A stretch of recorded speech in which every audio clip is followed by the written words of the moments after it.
بص يا سيدي، محمد ده كان زيك بالظبط، بيفرم كتب، بيذاكر 8 ساعات في اليوم، بيحدد كل سطر بالماركر، وبيسمع فيديوهات شرح. بس يجي وقت الامتحان يفتح الورقة يلاقي نفسه مش فاهم حاجة. محمد كان فاكر إن المذاكرة هي كثرة القراءة، لحد ما اكتشف إن الأوائل بيعملوا حاجات تانية خالص، حاجات بتخلي المعلومة تثبت في الدماغ زي المسمار. تعال أقولك التلات تريكات اللي غيروا حياة محمد الدراسية.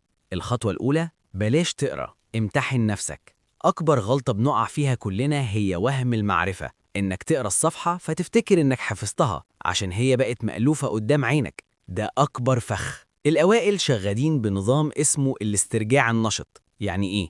يعني خلصت فقرة، اقفل الكتاب فوراً واسأل نفسك: إيه اللي أنا فهمته دلوقتي؟ عصرة الدماغ دي عشان تفتكر المعلومة هي اللي بتثبتها. سيبك من القراءة السلبية وابدأ امتحن نفسك قبل ما الامتحان يجيلك. الخطوة التانية: قسم وقتك عشان مفيش حرق دماغ.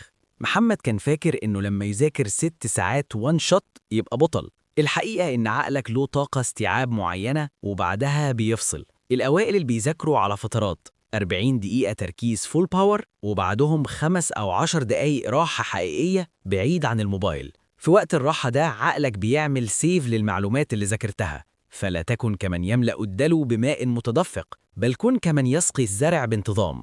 الخطوة الثالثة: ذاكر للأسئلة مش للصفحات. سؤال ليكو: انت بتذاكر عشان تخلص ال50 صفحة اللي عليك؟ لو إجابتك يبقى انت بتذاكر غلط. الأوائل بيذاكروا بعقلية المحقق.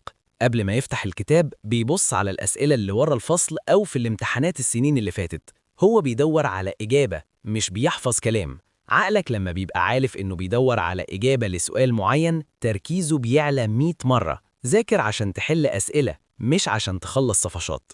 محمد مش أذكى منك، هو بس بقى أذكى في المذاكرة.